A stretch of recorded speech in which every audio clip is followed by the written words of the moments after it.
Welcome to the physics class. आज के video का टॉपिक है आरटीएम नागपुर यूनिवर्सिटी के तहत BSc second year semester 4 physics paper 1 सभी यूनिट्स के ऊपर शॉर्ट क्वेश्चंस देखेंगे। तो फर्स्ट यूनिट है यूनिट 1 सॉलिड स्टेट फिजिक्स के शॉर्ट क्वेश्चंस देखेंगे। फर्स्ट क्वेश्चन है डिफाइन यूनिट सेल। एक मार्क के लिए एक बार क्वेश्चन पूछा था यूनिवर्सिटी के एग्जाम में। तो यूनिट सेल का मतलब क्या होता है कि it is the smallest geometrical unit by the repetition of which complete crystal structure is produce is called as the unit cell. अब इसमें जो भी आप स्ट्रक्चर देख पा रहे हो कि यहाँ पे जो भी डॉट्स है, पॉइंट्स है, तो वो एक दूसरे डॉट्स से ठीक इक्वल दूरी पर है। तो ऐसे ही रिपीटेशन को हम क्या कहेंगे, एक ऐसे स्ट्रक्चर को क्या कहेंगे, हम यूनिट सेल कहेंगे। ऐसे यूनिट सेल रिपीट होते जाएंगे तो ये टोटल क्रिस्टल स्ट्रक्चर बनाएगा। नेक्स्ट क्वेश्चन है डिफाइन बिगनर सीज सेल। एक मार्क के लिए दो बार क्वेश्चन पूछा गया था। तो इसको आप इस तरह से डिफाइन कर सकते हैं, it is the smallest volume of polyhedron enclosed by the normal that are perpendicular bisectors joining one lattice point to the other lattice point. तो विग्नार सीज सेल का मतलब क्या होता है कि जैसे कि ये जो डॉट्स दिख रहे हैं तो ये क्रिस्टल लैटिस पॉइंट्स है। तो लैटिस पॉइंट्स को हम सबसे पहले क्या करेंगे कि ड्रॉ सीधी लाइन से कनेक्ट करेंगे। कनेक्ट करने के बाद में अब ये जो लाइन है इससे मिडल में एक बाइसेक्टर, नॉर्मल बाइसेक्टर ड्रॉ करेंगे। ऐसे हर एक लाइन के लिए बाइसेक्टर ड्रॉ करेंगे, नॉर्मल बाइसेक्टर सेंटर में से ड्रॉ करेंगे। अब जब सभी बाइसेक्टर्स कनेक्ट हो जाएंगे एक दूसरे के साथ में तो एक वॉल्यूम बनाएगा, ये जो वॉल्यूम बनेगा। सो इसी वॉल्यूम को हम क्या कहेंगे, विग्नार सीज सेल कहेंगे। नेक्स्ट क्वेश्चन है ड्रॉ विग्नार सीज सेल। एक मार्क के लिए क्वेश्चन पूछा गया तो इसके लिए आपको क्या करना होगा कि ये लैटिस पॉइंट्स निकालने होंगे जो कि इक्वी डिस्टेंस पर होंगे एक दूसरे से। उसके बाद में इन पॉइंट्स को आपको आपस में जोड़ना होगा एक सीधी लाइन से। जोड़ने के बाद में हर एक लाइन के सेंटर से एक नॉर्मल बाइसेक्टर निकलना है। अब ये बाइसेक्टर्स दूसरे बाइसेक्टर के साथ में कनेक्ट होंगे, जो भी ये ज्योमेट्री फॉर्म होगी यानी कि जो भी ये वॉल्यूम फॉर्म होगा, so that is called the Wigner सीज सेल। नेक्स्ट क्वेश्चन है state two differences between amorphous and crystalline solids. एक मार्क के लिए क्वेश्चन पूछा गया था। तो आप इसको इस तरह से लिख सकते हैं, crystalline solids consist of a regular periodic arrangement of atom and molecules. For example है साल्ट और डायमंड। अब ये आप नीचे जो देख पा रहे हो डायग्राम, इसमें जो भी एटम्स दिख रहे हैं तो ये रेगुलर मैनर में है, पीरियोडिक रेगुलर मैनर में है। तो ऐसे स्ट्रक्चर को हम क्रिस्टलाइन सॉलिड्स या क्रिस्टलाइन स्ट्रक्चर्स कहते हैं। तो उनकी एग्जांपल है सॉल्ट भी क्रिस्टल है और डायमंड भी क्रिस्टल है।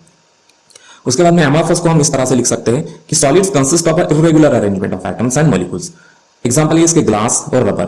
तो ये जो आप नीचे डायग्राम देख पा रहे होंगे अमॉर्फस की, तो इसमें जो भी एटम्स की जो अरेंजमेंट है तो ये कैसे इर्रेगुलर है, पीरियोडिक या रेगुलर अरेंजमेंट नहीं है, जैसे कि हमने क्रिस्टलाइन के केस में देखा था। तो ऐसे मटेरियल्स को हम अमॉर्फस सॉलिड्स कहते हैं।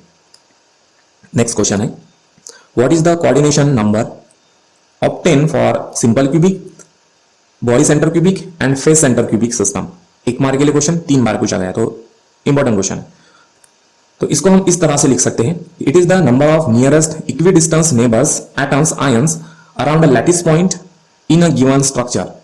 तो सिंपल क्यूबिक में 6 कोऑर्डिनेशन नंबर 6 है सिंपल क्यूबिक का, बॉडी सेंटर का 8 है और फेस सेंटर का 12 है। तो आप इस एग्जांपल में देख सकते हो कि जो भी सिंपल क्यूबिक है तो इसके कॉर्नर पर 8 एटम्स होंगे और ये जो 8 एटम्स है, तो अगर हम इसको इस तरह से समझते हैं कि जो एक एटम है तो इसके नियरेस्ट एटम के साथ में कनेक्टेड होगा। तो ये कितने एटम के साथ में कनेक्टेड होगा, ये 6 एटम के साथ कनेक्टेड होगा, इसलिए इसका कोऑर्डिनेशन नंबर 6 है। बॉडी सेंटर में क्या होगा कि 8 एटम्स कॉर्नर पर रहेंगे और एक एटम सेंटर में रहेगा। तो ये कितने एटम के साथ में कनेक्टेड है, ये 8 एटम के साथ में कनेक्टेड है। नेक्स्ट हम एफसीसी का एग्जांपल लेते हैं। तो एफसीसी के केस में क्या होंगे, 8 एटम्स कॉर्नर पर होंगे और 6 एटम फेस पे होंगे, सरफेस पे होंगे या उसके साइड्स के सरफेस पर होंगे। तो ये जो 6 एटम है, कोई भी एक एटम सरफेस का एटम हम कंसिडर करेंगे और इसको कनेक्ट करेंगे उसके नियरेस्ट एटम के साथ में। तो फर्स्ट केस में कितने कनेक्टेड हो रहे हैं, 4 एटम कनेक्टेड हो रहे हैं। सेकंड कंडीशन में फिर से 4 और थर्ड कंडीशन में फिर से 4, फिर तीनों को हम मिलाते हैं तो कितने होंगे, 12 एटम। इसका मतलब है कि फेस सेंटर क्यूबिक क्रिस्टल के केस में कोऑर्डिनेशन नंबर कितना होगा, 12। यानी कि कोई भी एक एटम 12 दूसरे एटम के साथ में कनेक्टेड होगा, नजदीक के एटम के साथ में कनेक्टेड होगा, इसका मतलब कोऑर्डिनेशन नंबर। नेक्स्ट क्वेश्चन है determine the number of atoms in simple cubic, body centre cubic and face centre cubic crystal system. एक मार्क के लिए 2 बार क्वेश्चन पूछा गया है। तो सबसे पहले हम सिंपल क्यूबिक का केस देखते हैं। तो सिंपल क्यूबिक में क्या होता है कि 8 एटम जो होते हैं तो वो कॉर्नर पर होंगे और हर एक एटम का जो कंट्रीब्यूशन होगा एक यूनिट सेल में तो वो 1/8 होता है। तो इसलिए नंबर ऑफ एटम्स कितने होंगे, 8 टोटल एटम्स इनटू हर एक एटम का कंट्रीब्यूशन 1/8, तो मिलाकर हुए 1। यानी कि सिंपल क्यूबिक में टोटल एटम्स को मिलाते हैं तो वो 1 बनता है। नेक्स्ट बीसीसी के केस में देखेंगे हम। तो बीसीसी में क्या होगा कि कॉर्नर पर 8 एटम्स होंगे और बॉडी के अंदर 1 एटम होगा। तो जैसे कि हमें पता है कि एक एटम बॉडी के अंदर में है तो उसका कंट्रीब्यूशन फुल होगा, लेकिन जो कॉर्नर पर एटम्स है तो उनका कंट्रीब्यूशन कितना होगा 1/8। टोटल एटम 8 है, तो इनको सॉल्व करेंगे तो होगा इसका 1, और ये बॉडी के अंदर में है वो 1, तो 1 और 1 2, ऐसे 2 एटम्स होंगे बॉडी सेंटर क्यूबिक क्रिस्टल में। नेक्स्ट है फेस सेंटर क्यूबिक क्रिस्टल। अब फेस सेंटर क्यूबिक क्रिस्टल में क्या होगा कि 8 एटम्स कॉर्नर पर होंगे और 6 एटम्स सरफेस पर होंगे, यानी कि साइड के उसके जो 6 साइड्स होंगे तो 6 साइड के सरफेस पर एक एक एटम होगा। तो जो भी सरफेस के ऊपर में एटम होगा तो उसका कंट्रीब्यूशन आधा होगा, यानी कि वो आधा अंदर होगा क्रिस्टल के और आधा क्रिस्टल के बाहर होगा। और ऐसे 6 एटम्स है तो 6 इंटू हाफ, तो इसका आएगा 3, और कॉर्नर पर है 8 एटम, हर एक का कंट्रीब्यूशन 1/8, तो इसका आएगा 1, 3 और 1 4। इस तरह से फेस सेंटर क्यूबिक में 4 एटम्स होते हैं। नेक्स्ट क्वेश्चन है find Miller indices of the crystal plane having the intercepts 1 to 1 on XYZ axis respectively. 1 mark के लिए न्यूमेरिकल है। तो अब सबसे पहले न्यूमेरिकल में क्या दिया गया है कि इसमें हमें मिलर इंडाइसेस निकालना है और इंटरसेप्ट्स दिए गए हैं 1 to 1। इसका मतलब एक्स एक्सिस पर 1 पर, एक्स एक्सिस पर वो कनेक्टेड है 1 नंबर पर, वाई एक्सिस पर 2 नंबर पर और जेड एक्सिस पर 1 नंबर पर वो इंटरसेक्ट कर रहा है, यानी कि कनेक्टेड है। तो इसको सॉल्व करने के लिए सबसे पहले हम इंटरसेप्ट लिखेंगे। इंटरसेप्ट कितने हैं 1 to 1। नेक्स्ट स्टेप है हमारी कि हम रेसिप्रोकल लेंगे इसका, तो 1 का रेसिप्रोकल 1 हो गया, 2 का रेसिप्रोकल 1/2 और फिर से 1 का 1। उसके बाद में हम मल्टीप्लाई कर देंगे इसके एलसीएम से। एलसीएम का मतलब जो भी डिनोमिनेटर में नंबर्स है, जो भी डिनोमिनेटर में नंबर है, यानी कि 1 हो गया, 2 हो गया और 1 हो गया, इनका तीनों का मल्टीप्लिकेशन इज द एलसीएम। तो एलसीएम मिला 2, तो 2 से मल्टीप्लाई कर देंगे पूरे रेसिप्रोकल को, ठीक है। तो हमें कुछ इस तरह से मिलेगा 2/1, 2/2 एंड 2/1। नेक्स्ट स्टेप है हमारी मिलर इंडाइसेस को, इसको सॉल्व कर देंगे तो हमें क्या मिलेगा 2/1 का मतलब 2, 2/2 का मतलब 1 और 2/1 का मतलब 2। तो ये हमारे हैं मिलर इंडाइसेस। अब इसको समझने के लिए इस डायग्राम में आप देखोगे तो यहां पर देख सकते हो कि 2, 1, 2 का जो प्लेन है तो ये आपको इस तरह से दिखेगा। अब 2 नेक्स्ट क्वेश्चन है find the Miller indices of a plane whose intercepts are 2a, 3b and 4c on crystallographic axis. 1 mark के लिए क्वेश्चन पूछा गया है। तो इसमें सबसे पहले क्या गिवन है कि हमें मिलर इंडाइसेस निकालना है। इंटरसेप्ट दिए गए हैं 2a, एक्स एक्सिस पर वो 2a पर यानी कि 2 नंबर पर टच कर रहा है, इंटरसेप्ट कर रहा है। वाई एक्सिस पर 3 नंबर पर इंटरसेप्ट कर रहा है और जेड एक्सिस पर 4 पर इंटरसेप्ट कर रहा है। तो सबसे पहले हमें इसके इंटरसेप्ट लिख देंगे 2, 3, 4, 2 एक्स एक्सिस पर, 3 वाई एक्सिस पर और 4 जेड एक्सिस पर। इसके बाद में इसका रेसिप्रोकल लेंगे, यानी कि 2 का रेसिप्रोकल 1/2, 3 का 1/3 और 4 का 1/4। नेक्स्ट है कि मल्टीप्लाई कर देंगे इसके एलसीएम से। एलसीएम कैसे निकालेंगे, जो भी डिनोमिनेटर में है नंबर्स उन तीनों का हम मल्टीप्लाई कर देंगे, दैट इज एलसीएम, यानी कि 2 × 3 × 4 इज इक्वल टू 24। 24 एलसीएम है, तो इस एलसीएम को रेसिप्रोकल के साथ में मल्टीप्लाई कर देंगे, यानी कि 24/2, 24/3 एंड 24/4। इसको सॉल्व कर देंगे तो हमें क्या मिलेंगे मिलर इंडाइसेस, जो कि होंगे 24/2 का मतलब 12, 24/3 का मतलब 8 और 24/4 का मतलब 6। तो ये होंगे इसके मिलर इंडाइसेस। नेक्स्ट क्वेश्चन है if a crystal plane has intercepts 1a, 2b and 3c on XYZ axis respectively then find the Miller indices। 1 mark के लिए 2 बार क्वेश्चन पूछा गया है। तो इसमें भी आपको इंटरसेप्ट दिए गए हैं जो कि XYZ एक्सिस पर है और आपको मिलर इंडाइसेस निकालना है। तो सबसे पहले इंटरसेप्ट्स लिख लेंगे 1, 2, 3। 1 एक्स एक्सिस पर है, 2 वाई एक्सिस पर है और 3 जेड एक्सिस पर है।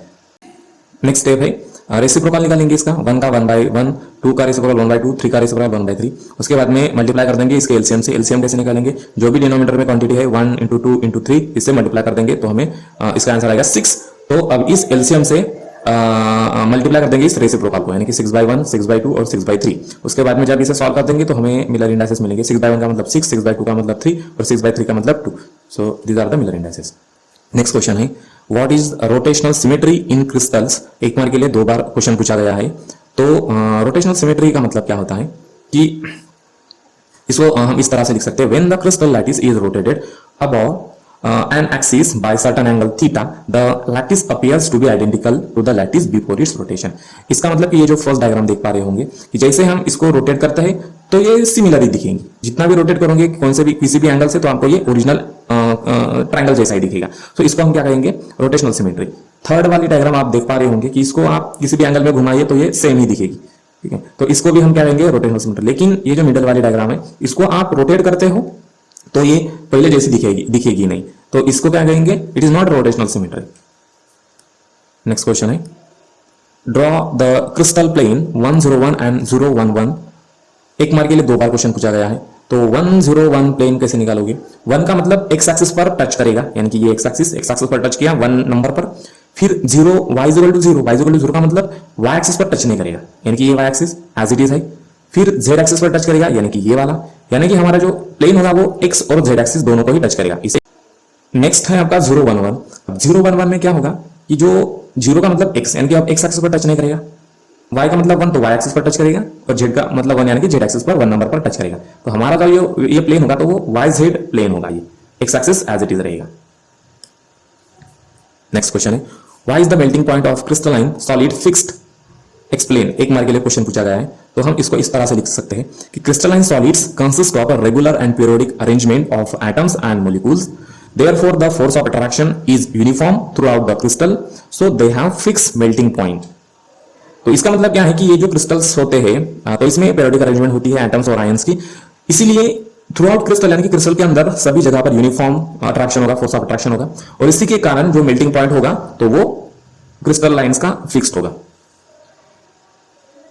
नेक्स्ट क्वेश्चन है डिफाइन ब्रेविस लैटिसेस। एक मार्क के लिए क्वेश्चन पूछा गया, एक ही बार क्वेश्चन पूछा गया है। तो ब्रेविस लैटिसेस क्या है कि ये ग्रुप है, it is a group of 14 3 dimensional lattices that are divided into 7 crystal structures based on cell parameters are called Bravais lattices.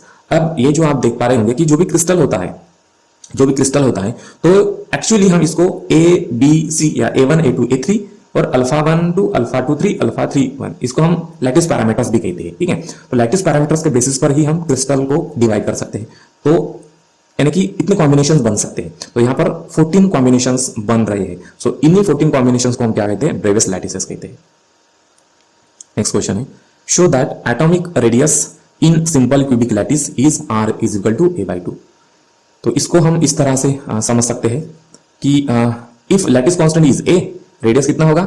r is equal to a/2। क्योंकि देखिए यहाँ पर एक सिंपल क्यूबिक का लैटिस है, यहाँ पर 4 एटम्स है, 4 एटम्स एक दूसरे के साथ में टच में है, तो हर एक एटम का रेडियस मान लो कि r है, इसका भी r है। तो अगर ये दोनों टच में है तो इनका जो टोटल यहाँ से यहाँ का डिस्टेंस होगा वो कितना होगा? 2r होगा।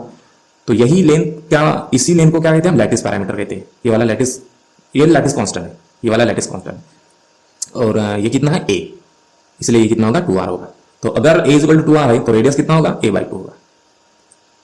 Next question for FCC crystal show that the cube edge is given by a is equal to 2 into r under root 2 where r is the radius of the each atom. अब FCC structure को हम देख पा रहे होंगे कि यहाँ पर क्या होंगे FCC में कि 8 एटम्स कॉर्नर पर होंगे और 6 एटम्स साइड वाले सरफेस के फेस पर होंगे, ठीक है। तो इसको समझने के लिए हम इसको इस तरह से लिख सकते हैं कि यहाँ पर मैंने एक यूनिट सेल बनाया है, तो इसमें कितने 4 एटम्स है और एक फेस पर है। तो A B C हम ये एटम्स को मैंने नंबरिंग दे दिया है, और A और B के बीच में जो भी डिस्टेंस है दैट इज लैटिस कांस्टेंट, ये भी लैटिस कांस्टेंट है। और ये जो तीनों जो एटम्स है तो ये एक दूसरे के साथ में टच में है, ये टच में नहीं है, तो इनका डिस्टेंस कितना होगा? इसका r होगा, इसका 2r होगा, r प्लस r, और इसका फिर से r होगा, यानी कि टोटल डिस्टेंस होगा 4r। तो इसको हम ऐसे लिख सकते हैं पाइथागोरस की थ्योरम से AC square is equal to AB square plus BC square. अब AC स्क्वायर कितना है? 4r स्क्वायर है, और AB स्क्वायर कितना है? ये वाला AB, ये है लैटिस कांस्टेंट के बराबर, तो AB स्क्वायर, और BC कितना है? ये भी लैटिस कांस्टेंट के बराबर है, तो फिर से A square plus A square 2A square होगा। इसको जब सॉल्व करेंगे तो क्या होगा? A स्क्वायर ये निकालना है, A square is equal to 16r square divided by 2। इसको सॉल्व कर देंगे, क्या होगा? A square is equal to 8 into r square. तो ये अंडर रूट, ये स्क्वायर रूट निकाल, इसको स्क्वायर रूट लगा देंगे तो क्या होगा? A is equal to r under root 8। Solve करने के बाद में क्या मिलेगा? 2 into r अंडर रूट 2। तो ये इसका आंसर है। नेक्स्ट क्वेश्चन होगा what is lattice spacing, right it's general value. तो लैटिस स्पेसिंग का मतलब क्या है कि आप इसको इस तरह से लिख सकते हैं crystal consist of a set of parallel planes, the distance between adjacent lattice plane is called lattice spacing and its general formula is written as d is equal to 1 upon under root h square upon a square plus a square upon b square plus l square upon c square। अब h का l क्या है? Miller indices है, और abc क्या है? Lattice parameters है, या लैटिस कांस्टेंट या लैटिस पैरामीटर है, ठीक है। तो अब आप लैटिस स्पेसिंग का मतलब क्या है कि सपोज हम 101 प्लेन कंसिडर करते हैं, तो 101 का मतलब कि x एक्सिस को टच होगा, y और z एक्सिस को टच नहीं होगा। तो इन दोनों नजदीक के प्लेन के बीच में कितना डिस्टेंस है, इसी को क्या कहेंगे हम? Lattice spacing. वैसे 202 में क्या है? इसमें 3 प्लेन्स है सेम लैटिस दूरी पर, ठीक है। तो ये दो नजदीक के प्लेन्स के बीच में जो भी डिस्टेंस होगा उसे क्या कहेंगे हम? लैटिस स्पेसिंग कहेंगे। इसमें भी, इसमें तो ज्यादा प्लेन से, तो दो किसी भी दो नजदीक के प्लेन्स के बीच में जो भी डिस्टेंस होगा that is called the lattice spacing.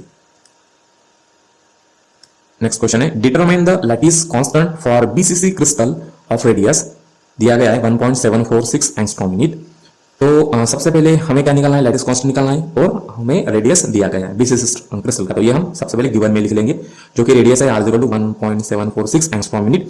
Angstrom unit 1 angstrom unit का मतलब 10⁻⁻10 मीटर, तो इसको मीटर में यानी कि SI यूनिट में कन्वर्ट कर देंगे। अब लैटिस कांस्टेंट निकालना है तो हमें बीसीसी क्रिस्टल स्ट्रक्चर का फार्मूला अप्लाई करना होगा। तो लैटिस कांस्टेंट निकालने का फार्मूला क्या है इसमें, A = 4 × R डिवाइडेड बाय √3। अब इसमें जो भी पैरामीटर्स या जो भी क्वांटिटी दी गई है तो वो हम पुट कर देंगे फार्मूला में और इसको सॉल्व कर देंगे। तो हमें मिलेगा A = 4 × 1.746 × 10⁻⁻10 डिवाइडेड बाय √3। इसे सॉल्व कर देंगे तो हमें डायरेक्टली इसका लैटिस कांस्टेंट मिल जाएगा A = 4.03 × 10⁻10 मीटर। अब -10 मीटर का मतलब 1 एंगस्ट्रॉम, तो अब इसको एंगस्ट्रॉम यूनिट में कन्वर्ट कर देंगे। सो ये होगा इसका फाइनल आंसर। नेक्स्ट यूनिट है यूनिट 2 एक्सरे। एक्सरे के शॉर्ट क्वेश्चंस यहाँ पर देखेंगे हम। तो फर्स्ट क्वेश्चन है व्हाट इज ब्रीमस्ट्रॉलंग इन एक्सरे। एक मार्क के लिए 2 बार क्वेश्चन पूछा गया था यूनिवर्सिटी के एग्जाम में, तो हम इसे इस तरह से लिख सकते हैं the continuous emission of x rays by the acceleration of electrons is known as bremsstrahlung x ray. अब एक्सरे आप 2 तरह से जनरेट कर सकते हैं। तो ये जो आप इमेज देख पा रहे होंगे तो ये एक्सरे ट्यूब है, इसमें एक फिलामेंट है जो कि बैटरी हाई पोटेंशियल को कनेक्टेड है और सामने में एक टारगेट है। तो जब भी यहां से इलेक्ट्रॉन्स निकलते हैं एनर्जेटिक इलेक्ट्रॉन्स इस टारगेट के ऊपर में कोलाइड करते हैं। कोलिजन के टाइम क्या हो सकता है, यहाँ पर 2 चीजें हो सकती है। तो एक तो हो सकता है कि जब भी ये electrons high energetic electrons atoms के अंदर में जो इलेक्ट्रॉन्स होंगे उसको नॉकआउट कर देंगे। ये नॉकआउट हुआ जो इलेक्ट्रॉन है ये जब निकल के आ जाएगा तो बाहर के शेल का इलेक्ट्रॉन यहाँ पर ट्रांसफर होगा, तो उससे क्या होगा कि एक्स्ट्रा की एनर्जी बाहर निकल के जाएंगी, दैट इज द एक्सरे। लेकिन ये कैरेक्टरिस्टिक्स टाइप का एक्सरे है। ब्रीमस्ट्रॉलंग एक्सरे क्या होगा कि वही हाई एनर्जेटिक इलेक्ट्रॉन जब भी एटम्स के अंदर तक पहुंचता है तो ये इलेक्ट्रोस्टैटिक फील्ड के कारण इसकी जो स्पीड है तो वो कम हो जाती है, डी एक्सेलरेट हो जाती है। तो जैसे इसकी स्पीड स्लो हो जाएगी तो ये कुछ एनर्जी को इमिट करेगा, उसी एनर्जी को हम ब्रीमस्ट्रॉलंग एक्सरे कहते हैं। नेक्स्ट क्वेश्चन है what are soft and hard X-ray. एक मार्क के लिए फिर से 2 बार क्वेश्चन पूछा गया था। तो सॉफ्ट एक्सरे और हार्ड एक्सरे में क्या डिफरेंस है तो ये हम यहाँ पर देखेंगे। तो सॉफ्ट एक्सरे का मतलब होता है X-ray with low frequency and longer wavelength and low penetrating power is called as the soft X-ray. Soft X-ray में क्या होता है कि उनकी एनर्जी बहुत कम होती है और इसलिए उनका पेनिट्रेशन पावर भी कम होता है। लेकिन हार्ड एक्सरे में क्या होता है कि हार्ड एक्सरे में उनकी फ्रीक्वेंसी ज्यादा होती है। ज्यादा फ्रीक्वेंसी का मतलब ज्यादा एनर्जी और ज्यादा एनर्जी का मतलब high penetration power. Next question है which one has highest frequency visible light और एक्सरे। तो इसका आंसर होगा x ray have a higher frequency than visible light. ये जो आप डायग्राम देख पा रहे होंगे तो ये इलेक्ट्रोमैग्नेटिक स्पेक्ट्रम है। तो इलेक्ट्रोमैग्नेटिक स्पेक्ट्रम में यहां देख पा रहे होंगे कि सबसे पहले ये रेडियो वेव्स, फिर माइक्रोवेव्स, उसके बाद में होगा आपका इंफ्रारेड, फिर विजिबल, अल्ट्रावायलेट, उसके बाद में एक्सरे आता है। तो इसका मतलब क्या है कि हम कौन से डायरेक्शन में जा रहे हैं, इंक्रीजिंग फ्रीक्वेंसी की साइड। यानी कि जैसे जैसे हम विजिबल से एक्सरे की तरफ जाते हैं तो फ्रीक्वेंसी बढ़ती, फ्रीक्वेंसी बढ़ेगी का मतलब एनर्जी बढ़ेगी, इसलिए एक्सरे की फ्रीक्वेंसी सबसे ज्यादा होगी, विजिबल से ज्यादा होगी। नेक्स्ट क्वेश्चन है state any 2 important applications of X-ray. एक मार्क के लिए 2 बार क्वेश्चन पूछा गया है। तो सबसे पहला एप्लीकेशन है कि X-ray photograph are use for the detection of fractures in bone. ये मेडिकल एप्लीकेशन है इसका, यानी कि अगर बोन्स में अगर फ्रैक्चर हुआ होगा तो उसे देखने के लिए एक्सरे फोटोग्राफ यानी एक्सरे यूज करते हैं। सेकंड एप्लीकेशन है X-rays are use to detect cracks in metal. यानी कि अगर मेटल मैन्युफैक्चरिंग इंडस्ट्री है तो अगर मेटल में क्रैक्स आ गए क्या, यानी कि स्ट्रेन की वजह से, तो that strain also detected by using the x rays in the industrial application. Next है X-rays are use to find defect in tennis ball. जैसे कि एक टेनिस बॉल मैन्युफैक्चरिंग कंपनी है, अगर टेनिस बॉल के अंदर कुछ डिफेक्ट्स होता है या कुछ इंप्योरिटीज मान लो या कुछ होल्स वगैरह होता है तो that also can be detected by using the x rays. Next application है X-rays are use in research to study the crystal structure. यानी कि क्रिस्टल स्ट्रक्चर की स्टडी करने के लिए, यानी कि अगर डायमंड है तो एक्चुअली डायमंड रियल है या फेक है, तो ये भी हम एक्सरे की मदद से निकाल सकते हैं। तो कोई भी मटेरियल रियल है या फेक है तो ये हम एक्सरे से पता करवा सकते हैं। नेक्स्ट क्वेश्चन है calculate the minimum applied potential required to produce X-rays of 1 angstrom wavelength. एक मार्क के लिए 3 बार क्वेश्चन पूछा गया है। तो ये जो आप डायग्राम देख पा रहे होंगे तो ये एक्सरे की डायग्राम है सॉरी एक्सरे एक्सरे ट्यूब की डायग्राम है, ठीक है। तो इस न्यूमेरिकल में आपको क्या निकालना है, मिनिमम अप्लाइड पोटेंशियल और वेवलेंथ दी गई है, यानी कि ये जो पोटेंशियल हम अप्लाई कर रहे हैं इस फिलामेंट को जिसमें से इलेक्ट्रॉन्स निकल के आ रहे हैं और ये टारगेट को कोलाइड करेंगे, कोलाइड करने के बाद में यहाँ से एक्सरे बाहर निकल के आएंगे। तो जो भी एक्सरे बाहर निकल के आ रहे हैं तो इनकी वेवलेंथ क्या है या इनकी एनर्जी क्या है, यही हमें इस न्यूमेरिकल में देखना है। तो जो भी गिवन पैरामीटर्स है या जो भी गिवन क्वांटिटी है तो वो हम यहाँ पर लिख लेंगे, जो कि वेवलेंथ दिया गया है एंगस्ट्रॉम मिनट में 1 एंगस्ट्रॉम मिनट, 1 एंगस्ट्रॉम मिनट का मतलब 10⁻⁻10 मीटर में हम कन्वर्ट कर देंगे, जो कि ऐसा यूनिट है। अब यहाँ पे हमें अप्लाइड पोटेंशियल निकालना है, तो हम फार्मूला यूज करेंगे, we have applied potential to X-ray tube V is equal to 124 into 10⁻⁻⁷ divided by lambda. अब जो भी लैम्बडा दिया गया है तो हम इस फार्मूला में पुट कर देंगे और इसको सॉल्व कर देंगे। तो ये जो भी डिनोमिनेटर में 10⁻⁻10 है तो ये अब न्यूमरेटर में चला जाएगा। न्यूमरेटर में चला जाने के बाद में ये क्या होगा, इससे ऐड होगा, तो 10 से 8 गए बचे 2, ठीक है। तो 124 इंटू 10⁻2 वोल्ट आएगा। अब इसको हम किलो वोल्ट में भी कन्वर्ट कर सकते हैं, पावर 3 का मतलब क्या होता है किलो, सो वोल्टेज कितना होगा 12.4 किलो वोल्ट, ये इसका आंसर है। नेक्स्ट क्वेश्चन है, calculate the frequency of X-ray of wavelength 0.1 angstrom metre. इसमें लाइट की स्पीड दी गई है 3 × 10⁸ मीटर पर सेकंड। फिर से अभी हमें क्या करना है, लास्ट न्यूमेरिकल में हमने वोल्टेज निकाला था, यहाँ पर फ्रीक्वेंसी वेवलेंथ दी गई है और हमें फ्रीक्वेंसी निकालना है। तो इसमें सबसे पहले न्यूमेरिकल में जो भी गिवन है तो वो हम गिवन लिख लेंगे। वेवलेंथ दी गई है 1 angstrom minute, 0.1 angstrom minute, 1 angstrom minute का मतलब 10⁻⁻10, ठीक है। तो इसको हम पावर में यानी कि डिजिट को शिफ्ट कर देंगे थोड़ा सा, ठीक है। तो ये क्या होगा 1 × 10⁻11 मीटर। स्पीड दी गई है लाइट की, वो लिख लेंगे 3 × 10⁸ मीटर पर सेकंड। अब फ्रीक्वेंसी निकालना है, तो फ्रीक्वेंसी निकालने के लिए हमारे पास formula nu is equal to C divided by lambda. अब इसमें जो भी गिवन क्वांटिटीज है तो वो हम लिख लेंगे इसमें 3 × 10⁸ मीटर पर सेकंड लाइट की स्पीड है और वेवलेंथ दी गई है 1 × 10⁻11। अब ये जो डिनोमिनेटर में पावर है 10⁻11 ये न्यूमरेटर में चला जाएगा तो प्लस हो जाएगा, तो 11 + 8 कितने होंगे 19, तो हमें फ्रीक्वेंसी मिलेगी 3 × 10⁻19 हर्ट्ज। नेक्स्ट क्वेश्चन है, an X-ray machine produce X-rays of wavelength 0.1 angstrom minute, calculate its accelerating potential. अब वेवलेंथ दी गई है, पोटेंशियल निकालना है। तो सबसे पहले यहाँ पर जो भी क्वांटिटी गिवन है तो वो हम इसको गिवन में लिख लेंगे, जो कि वेवलेंथ है 0.1 एंगस्ट्रॉम मिनट। 1 एंगस्ट्रॉम मिनट का मतलब 10⁻⁻10 मीटर। तो और पोटेंशियल निकालना है, तो इसके लिए फार्मूला यूज करेंगे पोटेंशियल निकालने के लिए फार्मूला यूज करेंगे V is equal to 124 into 10⁻⁸ divided by lambda. इसमें जो भी गिवन क्वांटिटी है तो वो पुट कर देंगे। अब इसमें जो डिनोमिनेटर में जो पावर दिया गया है 10⁻11 ये न्यूमरेटर में चला जाएगा तो प्लस होगा, सो +11 - 8 3 बच जाएंगे। तो पावर 3 का मतलब होगा किलो, तो हमारा वोल्टेज होगा 124 किलो वोल्टेज। नेक्स्ट क्वेश्चन है, व्हाट इज ओजे इफेक्ट। एक मार्क के लिए एक ही बार क्वेश्चन पूछा गया है। तो ओजे इफेक्ट का मतलब क्या है कि देखिए कि जैसे ही एक एटम होता है और एटम के अंदर में जब भी हाई एनर्जेटिक इलेक्ट्रॉन अंदर तक आता है तो ये किसी एक इलेक्ट्रॉन को नॉकआउट कर देता है। जैसे ही एक इलेक्ट्रॉन नॉकआउट होता है तो बाहर से दूसरा इलेक्ट्रॉन यहाँ पर शिफ्ट होता है और ये इलेक्ट्रॉन जब भी शिफ्ट होता है तो एनर्जी इमिट करता है।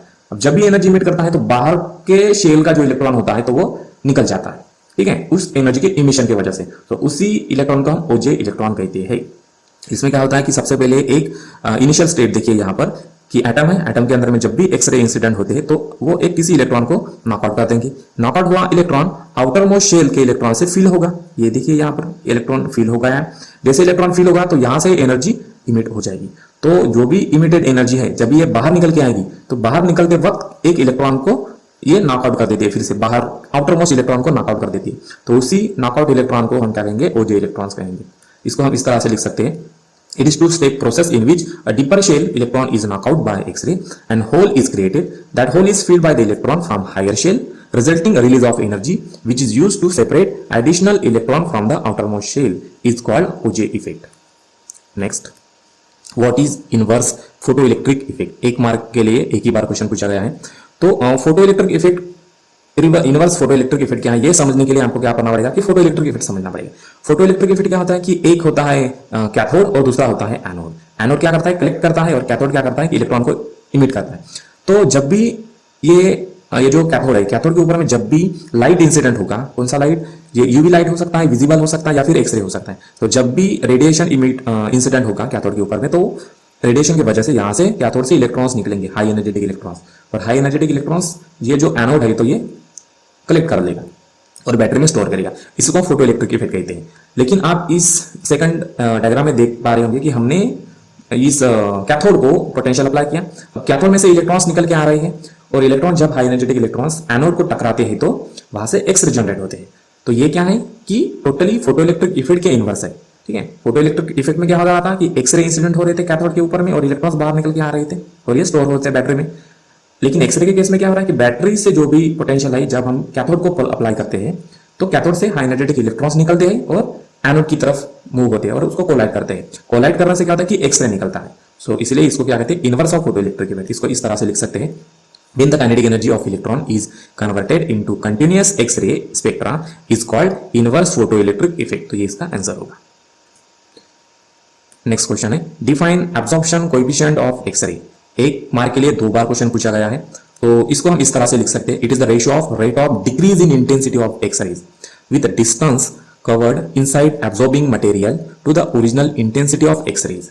इसको हम म्यू से डिनोट करते हैं एब्जॉर्प्शन कोएफिशिएंट को, और इसको कैसे लिखेंगे, minus di/dx divided by I0।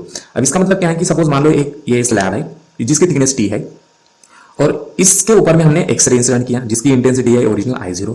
Incident करने के बाद में ये मटेरियल क्या करेगा कि कुछ एक्सरेज को एब्जॉर्ब कर देगा। एब्जॉर्ब करने से क्या हो रहा है कि यहाँ से बहुत कम इंटेंसिटी की एक्सरेज बाहर निकल के आ रही है, यानी कि क्या हो रहा है कि इंटेंसिटी आपकी डिक्रीज हो रही है। कैसे डिक्रीज हो रही है, विद रिस्पेक्ट टू डिस्टेंस, इसलिए हमने यहाँ पर क्या लिखा di/dx, यानी कि डिस्टेंस के साथ में इंटेंसिटी डिक्रीज होगी। ठीक है, तो इसी को क्या कहेंगे हम, एब्जॉर्प्शन कोएफिशिएंट कहेंगे। नेक्स्ट क्वेश्चन है, write any one application of Mosle law. एक मार्क के लिए 3 बार क्वेश्चन पूछा गया है। तो फर्स्ट एप्लीकेशन है मोसले लॉ का। मोसले ने एक लॉ बनाया था जिसने बताया कि जो भी एटॉमिक नंबर है तो ये स्क्वायर रूट ऑफ फ्रीक्वेंसी के बराबर है। ये आप इस ग्राफ से देख पा सकते हो कि उसने क्या बताया कि जो भी एटॉमिक नंबर होता है किसी भी एलिमेंट का, तो ये किसके बराबर होता है, proportional to square root of frequency.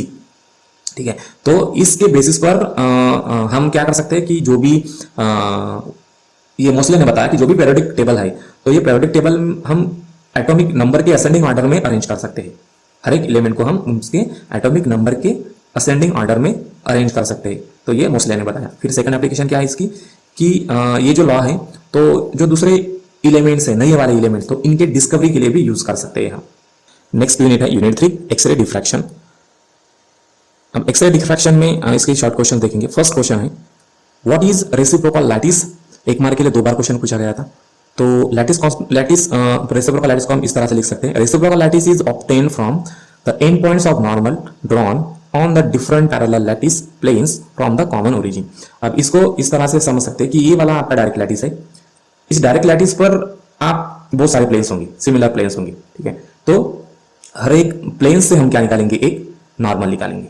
ठीक है, तो आप इसमें देख पा सकते हैं ये बहुत सारे प्लेन्स है। ठीक है, तो अगर हम किसी एक प्लेन को कंसिडर करेंगे, यहाँ पर आप इस एनिमेशन में देख पा सकते हो कि ये देखिए इसमें ये वाला तो ये प्लेन्स है जिसकी दूरी कितनी है d, दैट इज स्पेसिंग। तो हर एक प्लेन से एक नॉर्मल निकालेंगे तो एक हमें पॉइंट मिलेगा, एक डॉट मिलेगा।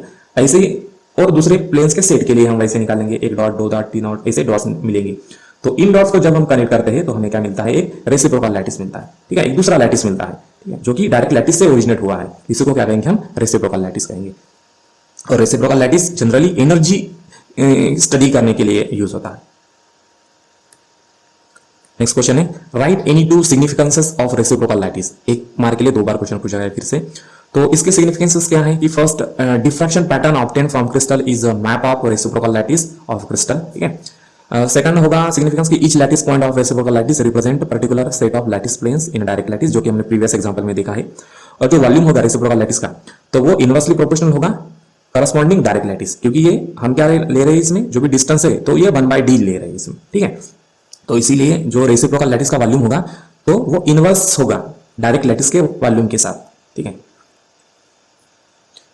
नेक्स्ट क्वेश्चन है, what are the different diffraction methods to study the crystal structure. एक मार्क के लिए 5 बार ये क्वेश्चन पूछा गया है, तो इसलिए इंपॉर्टेंट क्वेश्चन है।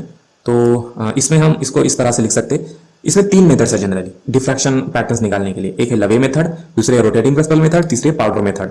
अब लवे मेथड में क्या होता है कि एक सिंगल क्रिस्टल होता है जिसके ऊपर में एक्सरे इंसिडेंट करते हैं। एक्सरे इंसिडेंट करने के बाद में आप एक फोटोग्राफिक प्लेट है, फोटोग्राफिक प्लेट में आपको पैटर्न मिलेगा। इसी को क्या कहेंगे हम, लवे मेथड का diffraction pattern of crystal. Diffraction pattern क्या बताता है हमें कि हमें एटॉमिक अरेंजमेंट बताती है, यानी कि क्रिस्टल के अंदर में एटॉमिक अरेंजमेंट किस प्रकार की है, किस टाइप की है, वो क्यूबिक है, टेट्रागोनल है या रोम्बोइडल है, किस तरह की है। तो ये हमें ये डिफ्रैक्शन किसी भी क्रिस्टल के डिफ्रैक्शन पैटर्न से पता चलता है। तो ये लवे मेथड है। अब रोटेटिंग क्रिस्टल मेथड और पाउडर मेथड का मतलब क्या है कि देखो ये जो डायग्राम देख पा रहे होंगे, तो इसमें क्या होता है कि रोटेटिंग क्रिस्टल में क्रिस्टल रखा जाता है और उसको रोटेट किया जाता है, पॉलीक्रिस्टल। तो जब भी यहां से एक्सरे निकलते हैं तो ये इस क्रिस्टल से रिफ्लेक्ट होकर डिटेक्टर की तरफ जाते हैं। तो जब भी डिटेक्टर की तरफ जाते हैं तो ये काउंट करता है कितनी इंटेंसिटी के रिफ्लेक्शंस कितने एंगल में आ रही। तो इसलिए यहाँ पर इंटेंसिटी वर्सेस थीटा का एक ग्राफ प्लॉट होता है और हमें ऐसे पिक्स मिलते हैं। सेम कंडीशन पाउडर मेथड में भी होता है। हम यहाँ पर क्रिस्टल की जगह पर पाउडर यूज करते हैं, ठीक है। तो इस पाउडर को फिर एक कवेट में रखा जाता है और इस कवेट में कवेट का मतलब एक पाउडर होल्डर होता है, ठीक है। तो जब भी एक्सरे ट्यूब से एक्सरे इंसिडेंट होते हैं पाउडर के ऊपर में, तो पाउडर में बहुत सारे क्रिस्टल्स होंगे, छोटे छोटे क्रिस्टल्स होंगे, ग्रेन्स होंगे। तो उन क्रिस्टल के ऊपर में जब भी एक्सरे इंसिडेंट होता है तो वो भी रिफ्लेक्ट होता है यहाँ से। तो according to the back reflection हमें यहाँ पर अलग अलग एंगल पे अलग अलग इंटेंसिटी मिलती है, ठीक है। तो इसी को हम जब प्लॉट करते हैं इंटेंसिटी वर्सेस थीटा के फॉर्म में, तो हमें पिक्स मिलते हैं। नेक्स्ट क्वेश्चन है, draw vector diagram of Bragg's reflection in reciprocal lattice. एक मार्क के लिए एक ही बार क्वेश्चन पूछा गया है। तो ब्रैग्स रिफ्लेक्शन रेसिप्रोकल लैटिस में ब्रैग्स रिफ्लेक्शन की डायग्राम निकालना है। तो ये वाली इसकी डायग्राम है जो आप निकाल सकते हो। तो इसमें क्या है कि जैसे कि मान लो कि ये क्रिस्टल है, ये क्रिस्टल प्लेन है, ये क्रिस्टल लैटिस है जिसका आप देख पा रहे हो कि लैटिस पैरामीटर कितना है, ए स्टार, ठीक है। ए स्टार क्यों है? क्योंकि ये रेसिप्रोकल लैटिस है और ए कितने होता है डायरेक्ट लैटिस में। अब ये जो रेसिप्रोकल लैटिस होता है, तो ये जो रेसिप्रोकल लैटिस कैसे निकालते हैं हम, इसको 1/d होता है, यानी कि जो कि लैटिस स्पेसिंग का हम क्या करते हैं, इनवर्स करते हैं और उससे जो भी पॉइंट्स मिलते हैं तो उसे हम फिर सीधे लाइन में ड्रॉ करते हैं। तो जो भी स्ट्रक्चर बनता है that is called the reciprocal lattice. अब ब्रैग्स रिफ्लेक्शन कैसे होता है कि इस एनिमेशन से आप देख पा सकते हो कि ये भी एक रेसिप्रोकल लैटिस है। अब रेसिप्रोकल लैटिस में हम एक स्फीयर निकालते हैं। ये स्फीयर की जो डायमीटर होगा वो क्या होगा, जो भी इंसिडेंट एक्सरे है तो उसकी वेवलेंथ होगी लैम्बडा। अब 1/λ के रेडियस का स्फीयर निकालते हैं और ये स्फीयर रेसिप्रोकल लैटिस में जिस किसी एटम को कनेक्ट करेगा या टच करेगा या इंटरसेक्ट करेगा तो ठीक उसी एटम से एक्सरे रिफ्लेक्ट होंगे या हमें ब्रैग्स रिफ्लेक्शन मिलेगा, सिर्फ उसी एटम से। जो बाहर के एटम से या दूसरे एटम से उसमें नहीं मिलेगा, ठीक है। तो यही क्या है, ब्रैग्स रिफ्लेक्शन। इसे ही नेक्स्ट क्वेश्चन है, इन टर्म ऑफ 3 लवे equation right the condition of for constructive interference. एक मार्क के लिए क्वेश्चन है और सेम तरह का क्वेश्चन सेम टॉपिक के ऊपर पूछा गया था कि write Laue equation for the diffraction of X ray. तो दोनों का आंसर एक ही होगा। हम इसको इस तरह से लिखेंगे, Laue equation for the condition of constructive interference is written as a bar dot n bar. a bar क्या है आपको क्रिस्टलोग्राफिक एक्सेस है और n बार क्या है तो स्कैटरिंग नॉर्मल है, is equal to 2a into sine theta into cos alpha. Alpha beta gamma ये एंगल्स है, जिसे अल्फा बीटा गामा ये एंगल्स है, crystallographic angle between crystallographic axes और scattering normal is equal to n into h lambda. h के क्या है तो लैटिस ये मिलर इंडाइसिस है, ठीक है। तो इस तरह से ये आपको 3 इक्वेशंस लिखने होंगे कंस्ट्रक्टिव इंटरफेरेंस के लिए। नेक्स्ट क्वेश्चन है, राइट द ड्रॉबैक ऑफ लवे मेथड। एक मार्क के लिए क्वेश्चन पूछा गया था। तो लवे मेथड का ड्रॉबैक क्या है, in Laue method number of wavelengths may be reflected from single plane in different order and may superimpose at a single point resulting in the overlapping of number of reflections. क्योंकि हम लवे method में क्या करते हैं generally कि single crystal ही use करते हैं। तो जब भी सिंगल क्रिस्टल यूज करते हैं तो इसमें क्या हो सकता है कि वेवलेंथ जो होंगी एक्सरे के तो वो रिफ्लेक्ट होंगे, ठीक है ना। बहुत सारे वेवलेंथ यानी कि रिफ्लेक्ट होंगे सिंगल प्लेन से, ठीक है, अलग अलग ऑर्डर में।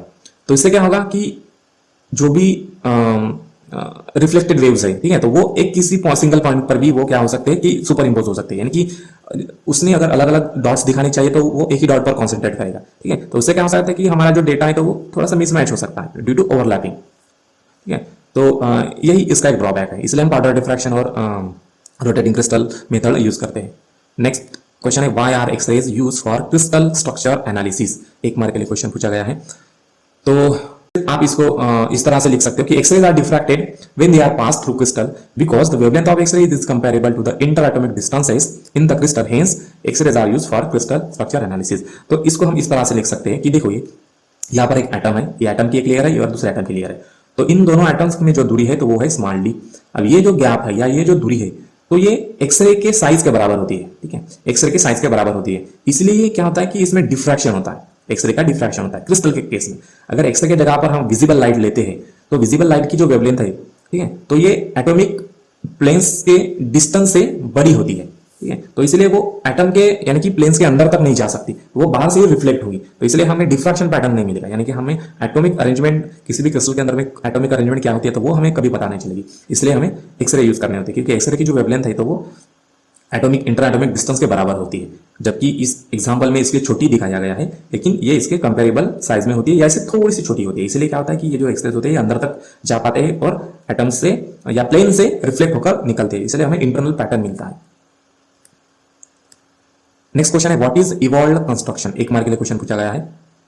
तो इवॉल्व कंस्ट्रक्शन क्या है, इसे हम आप इस तरह से लिख सकते हैं कि the Bragg's condition will be satisfied only when the orientation of crystal is such that a reciprocal lattice point come to lie on the circumference of a circle of radius 1 by lambda. Such a construction is called evolved construction. यानी कि मैंने पहले भी आपको बताया था कि जब भी हम क्रिस्टल के ऊपर में एक्सरे इंस्टेंट करते हैं तो क्रिस्टल के एटम्स का जो डिस्टेंस है या जो भी डिस्टेंस होगा तो वो एक्सरे के कंपेरेबल में, इसलिए एक्सरे जहां से डिफ्रैक्टेड होती है, ठीक है, एक्सरे का डिफ्रैक्शन होगा यानी। तो ये जो भी डिफ्रैक्शन होगा तो इसके लिए कंडीशन है। कंडीशन क्या है कि जो रेसिप्रोकल लैटिस होता है तो इसमें 1 बाय लैम्बडा का रेडियस निकाल देंगे, एक सर्कल निकाल देंगे। तो ये सर्कल जहां जहां जिस भी एटम को टच होगा उसी एटम से एक्सरेज डिफ्रैक्ट होंगी या उससे रिफ्लेक्ट होंगी, इसी स्फीयर को हम इवॉल्व्ड स्फीयर कहते हैं। नेक्स्ट क्वेश्चन है state Bragg's condition in reciprocal lattice. 1 mark के लिए क्वेश्चन पूछा गया है। तो ब्रैग्स कंडीशन क्या है, 2d sin theta is equal to n lambda. यहां पर d का मतलब इंटरप्लेनर स्पेसिंग है, दो प्लेन के बीच में जो स्पेसिंग होगी इसे हम इंटरप्लेनर स्पेसिंग कहेंगे। थीटा क्या है, ब्रैग्स एंगल है, लैम्बडा वेवलेंथ है एक्सरे की, और n क्या है, ऑर्डर ऑफ रिफ्लेक्शन, यानी कि फर्स्ट ऑर्डर है, सेकंड ऑर्डर है या थर्ड ऑर्डर है, तो ये हमें बताएगा इससे। तो यही आपकी ब्रैग्स कंडीशन। नेक्स्ट क्वेश्चन है calculate the glancing angle of cubic crystal of rock salt in the first order if interplanar spacing in the crystal is 2.82 angstrom minute and incident wavelength is 1.542 angstrom minute। तो इसमें जो क्या दिया गया है, हमें glancing angle निकालना है, फर्स्ट ऑर्डर दिया गया है, इंटरप्लेन स्पेसिंग है और वेवलेंथ दी है। जो भी गिवन क्वांटिटी है तो वो हम गिवन में लिख लेंगे। वेवलेंथ है एंगस्ट्रॉम में तो इसको मीटर में कन्वर्ट कर देंगे, 1 एंगस्ट्रॉम है 10⁻⁻10 मीटर। इंटरप्लेनर स्पेसिंग है वो भी एंगस्ट्रॉम में तो उसे भी हम मीटर में कन्वर्ट कर देंगे क्योंकि मीटर ऐसा यूनिट है। फर्स्ट ऑर्डर है n is equal to 1, glancing angle जो कि निकालना है तो हम फार्मूला यहाँ पर निकालेंगे ब्रैग्स कंडीशन का। क्या है Bragg's condition, n lambda is equal to 2d sin theta, यहाँ से हमें थीटा निकालना है तो थीटा निकालने के लिए क्या करना पड़ेगा, n lambda divided by 2d होगा एंड साइन इनवर्स। अब इसमें गिवन क्वांटिटी पुट कर देंगे तो हमें मिलेगा साइन इनवर्स 1 × 1.542 × 10⁻⁻10 डिवाइडेड बाय ये वाली क्वांटिटी। तो अब इसमें क्या होगा कि ये डिनोमिनेटर में और न्यूमरेटर में सेम क्वांटिटी तो ये कैंसिल हो जाएगी, ठीक है। तो अब इसको सॉल्व कर देंगे हम, इसको सॉल्व करने से हमें क्या मिलेगा 0.33। अब हमें क्या करना है, इसको साइन का डिग्री निकालना है। सबसे पहले साइन का डिग्री निकालो, 10 निकालो, 10 के बाद में कितना आता है वो देखो, या फिर साइन 90, यानी कि साइन का एंगल इस तरह से हमें लेना है ताकि हमें 0.33 वैल्यू मिले, वही आपका ब्रैग्स एंगल होगा। या फिर आप इसका साइन इनवर्स भी निकाल सकते हैं, साइन इनवर्स ऑफ 0.33 निकालो तो आपको थीटा डायरेक्ट एंगल मिल जाएगा, या फिर साइन 19.26 करोगे तो आपको 0.33 मिलेगा। सो दोनों मेथड्स का। नेक्स्ट यूनिट है यूनिट फॉर लेजर। लेजर के शॉर्ट क्वेश्चंस हम यहाँ पर देखेंगे। तो फर्स्ट क्वेश्चन है इसका व्हाट इज लेजर। 1 मार्क के लिए क्वेश्चन पूछा गया था, तो इसको हम इस तरह से डिफाइन कर सकते हैं, laser is a light amplification by stimulated emission of radiation. तो इसी को LASER यानी कि लेजर हम कहते हैं, ठीक है। तो इसमें क्या होता है कि लाइट होता है तो उसे हम एम्पलीफाई करते हैं लाइट को, किससे, ये रेजोनेटर ट्यूब में, ये रेजोनेंट ट्यूब है तो इसमें बहुत सारे एटम्स होंगे, तो एटम्स को एक्साइट करेंगे, एक्साइट करने से वो स्टिमुलेटेड इमिशन से रेडिएशन निकलेगा और रेडिएशन फिर इस रेजोनेंट कैविटी में एम्पलीफाई होंगे और एम्पलीफाई होने के बाद में ये यहाँ से इमिट होंगे। ये इसी इमिटेड रेडिएशन को हम क्या कहेंगे, लेजर कहेंगे। नेक्स्ट क्वेश्चन है write any 2 characteristics of laser. 1 mark के लिए क्वेश्चन है, या फिर सेकंड क्वेश्चन इस तरह से भी आया था यूनिवर्सिटी के एग्जाम में, state the salient features of laser beam. तो इसको फर्स्ट इसका कैरेक्टरिस्टिक्स है कि laser beam is highly directional. Exam इस डायग्राम में देख पा सकते हो कि ये जो लेजर लाइट होता है तो उसकी जो लाइट है तो कई किलोमीटर डिस्टेंस तक वो जा सकती है, यानी कि वो हाईली डायरेक्शनल है। सेकंड कि लेजर बीम जो है वो हाईली इंटेंस है। सेकंड डायग्राम में आप देख पा सकते हो कि इस लेजर लाइट की इंटेंसिटी कितनी ज्यादा है compare to the other sources of light. Third है laser beam is highly coherent. अब कोहेरेंट का मतलब क्या होगा, कोहेरेंट का मतलब होता है कि सेम फेज, यानी कि लेजर लाइट में बहुत सारे फोटॉन्स का बना हुआ होगा, बहुत सारे लाइट्स रेज से बना हुआ होगा एक लेजर लाइट, लेजर बीम बहुत सारे ऐसे छोटे छोटे लेजर्स रेज से बना हुआ होगा, तो सभी लेजर के रेज जो होंगे तो वो एक फेज में होंगे, ठीक है। तो इसको कहेंगे हमें हाईली कोहेरेंट। फोर्थ प्रॉपर्टी इसकी laser beam is highly monochromatic. Monochromatic का मतलब सिंगल कलर। अब ये यहाँ से आप देख पा सकते हो कि लेजर एक ही कलर का होता है, यानी कि वो रेड होगा तो वो उसमें कोई दूसरा कलर होगा नहीं, रेड ही होगा। ग्रीन होगा तो ग्रीन ही होगा, उसमें दूसरा कलर नहीं होगा, यानी कि दूसरी फ्रीक्वेंसी या दूसरी वेवलेंथ के चांसेस बहुत कम होंगे। इसको क्या कहते हैं, मोनोक्रोमेटिक। यानी कि लेजर बीम है ये मोनोक्रोमेटिक है, यानी कि सिंगल कलर का होता है। रेड लेजर होगा तो वो रेड ही होगा, उसमें थोड़ा सा भी ग्रीन कलर नहीं होगा। ठीक है, नेक्स्ट क्वेश्चन है, what do you mean by metastable state. 1 mark के लिए 3 मार्क क्वेश्चन पूछा गया है, तो इंपॉर्टेंट क्वेश्चन है।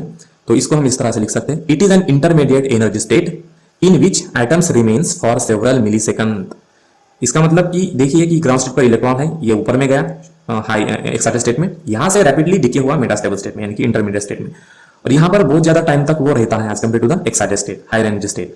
ठीक है, जब भी मेटास्टेबल स्टेट से ग्राउंड स्टेट में आता है तो ये रेडिएशन को इमिट करता है। तो ऐसे ही इंटरमीडिएट स्टेट को मेटास्टेबल स्टेट कहते हैं। और मेटास्टेबल स्टेट में जो लाइफ टाइम होता है किसी भी एटम का या इलेक्ट्रॉन का, तो वो मिली सेकंड में होता है। Otherwise higher energy excited state में कितना होता है, 10⁻⁻8 सेकंड तक होता है, यानी कि बहुत कम टाइम तक ये एक्साइटेड स्टेट में रहता है, और मैक्सिमम टाइम पे मेटास्टेबल स्टेट में रहता है। डिफाइन पॉपुलेशन इन्वर्जन इन लेजर। 1 मार्क के लिए 2 बार क्वेश्चन पूछा गया है।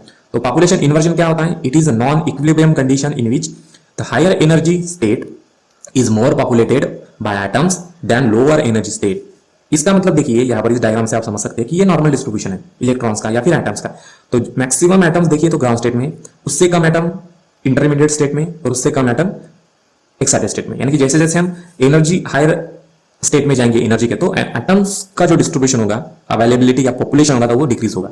ठीक है, लेकिन एज कंपेयर यहां पर देखिए ग्राउंड स्टेट में 2 एटम है या 2 इलेक्ट्रॉन्स है, लेकिन एक्साइटेड स्टेट में कितने हैं, इससे कई गुना ज्यादा है, यानी कि 5 है। तो इसका मतलब क्या है, नॉर्मल से ये इन्वर्ट है, उल्टी कंडीशन है। ठीक है, तो इसी को क्या कहते हैं, पॉपुलेशन इन्वर्जन कहते हैं। नेक्स्ट क्वेश्चन है, write down the drawback of semiconductor laser. Semiconductor laser के ड्रॉबैक्स क्या है, ये हमें बताना है। तो फर्स्ट इसका ड्रॉबैक है कि ये टेम्परेचर डिपेंडेंट है, विच अफेक्ट्स लेजर आउटपुट। ठीक है, और सेकंड क्या है इसका ड्रॉबैक, कि due to low power production it is limited to use in many application. यानी कि ये इसका जो पावर होगा लेजर का, तो वो स्पेशली सेमीकंडक्टर लेजर का। ठीक है, लेजर का पावर बहुत ज्यादा होता है, लेकिन जो सेमीकंडक्टर को यूज करके हम जो लेजर जनरेट करते हैं तो उसका पावर कम होता है, इसलिए वो उसकी एप्लीकेशन लिमिटेड है, और ये टेम्परेचर डिपेंडेंट है। ठीक है, तो आप देख पा सकते हो कि सेमीकंडक्टर लेजर काम कैसे करता है। तो इसमें भी एन टाइप और पी टाइप सेमीकंडक्टर होते हैं।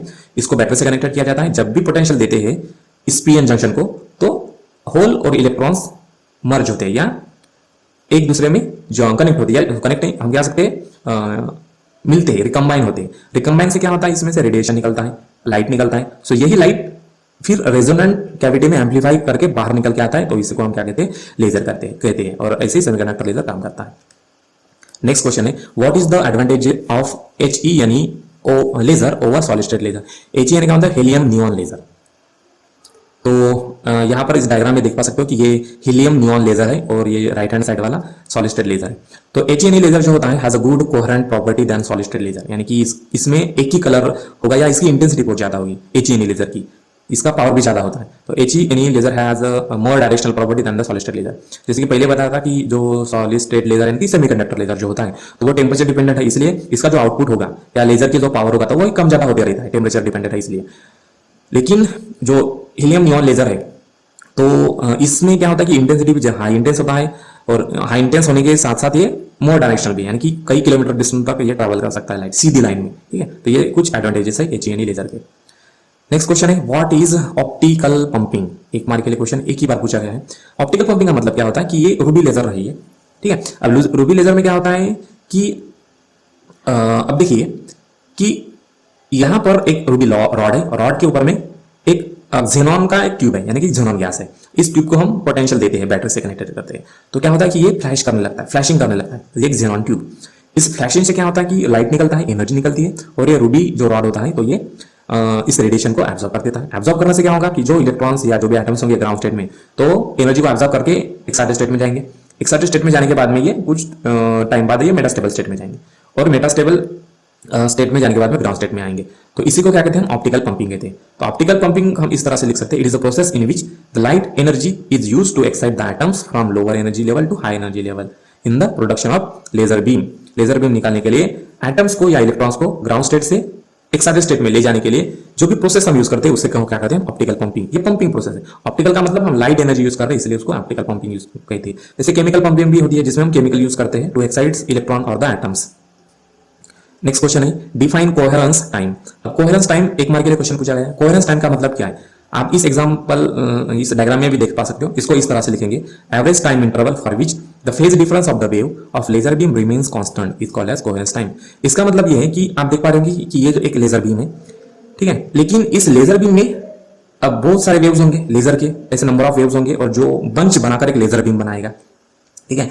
तो ये जो बंच होंगे, नंबर ऑफ वेव्स होंगे लेजर बीम में, तो ये अभी कोहेरेंट है, यानी कि एक ही फेज में है, इसमें लैगिंग नहीं हो रही है। लेकिन कुछ टाइम के बाद में ये सेपरेट होना शुरू होगा। सेपरेट का होना का मतलब कि ये अलग अलग फेज में जाना शुरू होंगे। अब वो तो पूरे सेपरेट ही हो गए हैं, तो ये कितने टाइम के लिए ये एक ही फेज में रहेंगे, इसी को क्या कहेंगे हम, कोहेरेंस टाइम कहेंगे, ठीक है। यानी कि कितने टाइम के लिए वो एक ही फेज में रहते हैं। कुछ टाइम के बाद में तो ये सेपरेट हो जाएंगे, यानी कि सेपरेट हो रही है, इसका मतलब क्या हो रहा है कि वो उनका दोनों का फेज अलग अलग है। अब ये तो आउट ऑफ फेज हो गए, ठीक है। तो कितने टाइम के लिए वो एक ही फेज में रहते हैं, इसी को हम क्या कहेंगे, कोहेरेंस टाइम कहेंगे।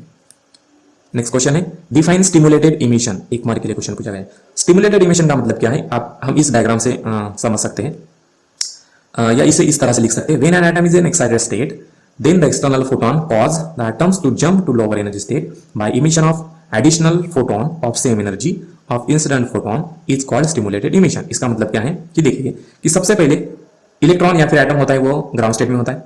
सबसे पहले वो क्या करता है, इंसिडेंट फोटोन को एब्जॉर्ब करता है और एक्साइटेड स्टेट में चला जाता है। एक्साइटेड स्टेट में जाने के बाद में क्या होता है कि फिर से रेडिएशन को एब्जॉर्ब करता है और ग्राउंड स्टेट में चला आता है। जब भी ग्राउंड स्टेट में आता है तो दो फोटॉन्स को इमिट करता है, जिनका फेज क्या होता है, सेम होता है। अब दो फोटोन कैसे आ गए कि ये पहले इसने जब ग्राउंड स्टेट में था तो पहला फोटोन ऑब्जर्व कर लिया था और एक्साइटेड स्टेट में गया। जब भी एक्साइटेड स्टेट में होता है तो फिर से दूसरा फोटोन को ऑब्जर्व करता है और वो नीचे चला आता है। यानी कि एक फोटोन ग्राउंड स्टेट से एक्साइटेड स्टेट में जाने के लिए यूज करता है और दूसरा फोटोन एक्साइटेड स्टेट से ग्राउंड स्टेट में आने के लिए यूज करता है, इसलिए वो दो फोटोन को वो रिलीज कर देता है, ठीक है। इसी को क्या कहते हैं, स्टिमुलेटेड इमिशन। आप इस एनिमेशन से भी आप समझ सकते हो कि पहले जो भी एटम था तो वो ग्राउंड स्टेट में था, तो जब उसने अब ये देखिए कि जब भी एक्साइटेड होता है एनर्जी को ऑब्जर्व करने के बाद में, फिर एक्साइटेड स्टेट में होने के बाद फिर से ऑब्जर्व करके ग्राउंड स्टेट में आता है बाय इमिटिंग रेडिएशन। इसी को हम स्टिमुलेटेड इमिशन कहते हैं। नेक्स्ट क्वेश्चन है व्हाट इज रेजोनेंट कैविटी। एक मार्क के लिए क्वेश्चन एक ही बार पूछा गया है, तो इसको हम इस तरह से लिख सकते हैं, it is a pair of reflector mirrors, one of the mirror is 100% reflective and other is partially reflective at each end of active medium facing towards each other is called resonant cavity. अब resonant cavity, ये cavity amplification के लिए use होती है, जो कि laser का part है। इसी से लेजर बीम पावरफुल बीम निकलता है इससे। तो इसमें क्या होता है, दो मिरर्स है, ये दो मिरर्स, ये पार्शियली रिफ्लेक्टिंग मिरर्स है और ये फुली रिफ्लेक्टिंग मिरर्स है। तो जब भी यहाँ पर फोटोन बनते हैं, ठीक है, स्टिमुलेटेड इमिशन से फोटोन बनती है, तो ये फोटोन टकराते हैं दोनों मिरर को। कब तक टकराएंगे, जब तक इनकी इंटेंसिटी या इनका पावर बहुत ज्यादा बढ़ नहीं जाता तब तक। जब इनका पावर बढ़ जाता है तो ऑटोमेटिकली ये निकल जाते हैं मिरर से, पार्शियली रिफ्लेक्टिंग मिरर से निकल जाती है। तो इसी को क्या कहते हैं, रेजोनेंट कैविटी। नेक्स्ट क्वेश्चन है a sodium atom radiates for 4 into 10 to the power minus 12 second. What is the coherence length of light from a sodium lamp? इसमें क्या दिया गया है कि कोहेरेंस टाइम दिया गया है और आपको लेंथ निकालना है, कोहेरेंस लेंथ निकालना है। तो इसको हम गिवन में लिख लेंगे कोहेरेंट टाइम, जो कि सेकंड में 10 to the power minus 12 second, light की स्पीड है 3 into 10 to the power 8 metre per second. Coherence length निकालना है, तो इसके लिए हम फार्मूला यूज करेंगे कोहेरेंस लेंथ का, जो कि है L equal to C into tau. Tau का मतलब कोहेरेंस टाइम। तो फार्मूला में जो भी गिवन क्वांटिटी है वो पुट कर देंगे और इसे सॉल्व कर देंगे। तो यहाँ पर क्या है, -12 प्लस 8, तो -12 प्लस 8 कितना होगा, -4 होगा। तो लेंथ कितनी होगी, कोहेरेंस लेंथ 1.2 सेंटीमीटर, यानी कि इतने लेंथ तक ही लेजर बीम कोहेरेंट होते हैं, यानी कि इन फेज हो सकते हैं। और उस लेंथ के बाद में वो तो आउट ऑफ फेज हो जाएंगे या किसी दूसरे फेज में चले जाएंगे। इसी को क्या कहेंगे, कोहेरेंस लेंथ। और कोहेरेंस टाइम का मतलब कितने टाइम तक वो इन फेज रहते हैं, उसको हम कोहेरेंस टाइम कहेंगे। नेक्स्ट न्यूमेरिकल है what is the coherence length of laser beam having coherence time 3.33 into 10 to the power minus 15 second. अब ये क्वेश्चन प्रीवियस क्वेश्चन था, तो जो भी क्वांटिटी है वो गिवन में लिख लेंगे। कोहेरेंस टाइम है 3.33 into 10 to the power minus 15 second. Light की स्पीड है 3 into 10 to the power 8 metre per second. Coherence length निकालना है, तो इसके लिए हम तो इस फार्मूला में पुट कर देंगे, तो हमें उसका आंसर मिलेगा L is equal to 9.99 into 10 to the power minus 7 metre. अब इस डिजिट को इसके पीछे लेके जाएंगे, 2 डिजिट पीछे लेके जाएंगे, तो 7 से क्या होगा, 9 हो जाएगा, -9 मीटर। -9 मीटर का मतलब नैनोमीटर, तो इसकी लेंथ कितनी होगी, 999 नैनोमीटर। नेक्स्ट न्यूमेरिकल है the coherence length of sodium D2 line is 2.5 centimetre. Deduce coherent time, coherent time को हमें निकालना है, तो गिवन में लिख लेंगे स्पीड ऑफ लाइट कितनी है, 3 into 10 to the power 8 metre per second. Coherence length है 2.5 सेंटीमीटर, इसको मीटर में कन्वर्ट कर देंगे, यानी कि 10 to the power -2 metre. Coherence time निकालना है, तो कोहेरेंस टाइम कोहेरेंस टाइम निकालने का फार्मूला यूज कर देंगे, tau is equal to L divided by C. इसमें जो भी गिवन क्वांटिटी है वो पुट कर देंगे, इसे सॉल्व कर देंगे। यहाँ पर जो डिनोमीटर है वो पॉजिटिव 8 है, तो न्यूमरेटर में चला जाएगा -8 हो जाएगा, -8 -2 -10 सेकंड, तो टाउ होगा 0.83 इंटू 10⁻10 सेकंड, तो इसका कोहेरेंट टाइम होगा। नेक्स्ट न्यूमेरिकल है, calculate the energy of photon of laser beam of wavelength 6328 angstrom unit. 1 mark के लिए क्वेश्चन पूछा गया है, तो इसे हम तो जो भी गिवन डेटा है वो लिख लेंगे। वेवलेंथ दी गई है एंगस्ट्रॉम यूनिट में, तो उसे मीटर में कन्वर्ट कर देंगे। 1 एंगस्ट्रॉम मीटर 10⁻10 मीटर। स्पीड है लाइट की 3 × 10⁻8 metre per second. Planck constant दिया है 6.67 into 10⁻34 joule second. Energy of photon निकालना है, तो इसके लिए फार्मूला यूज कर देंगे, equal to h divided by lambda. इसमें प्लैंक्स कांस्टेंट की वैल्यू पुट कर देंगे, लाइट की स्पीड की वैल्यू पुट कर देंगे और लैम्बडा पुट कर देंगे। अब यहाँ पर जो भी डिनोमिनेटर में है तो ये -10 है, न्यूमरेटर में चला जाएगा तो प्लस हो जाएगा, तो इसको हम इस तरह से लिख सकते हैं -34 + 10 + 8, तो इसका आएगा -16। अब इस को हम सॉल्व कर देंगे तो हमें एनर्जी मिलेगी 3.1 इंटू 10⁻19 जूल। अब इसको इलेक्ट्रॉन वोल्ट में कन्वर्ट करना है, तो क्या करना पड़ेगा, इस जूल वाले एनर्जी को 1.6 इंटू 10⁻19 कूलम से डिवाइड करना पड़ेगा, तो जो भी एनर्जी होगी वो इलेक्ट्रॉन वोल्ट में आपको मिल जाएगी। Thank you.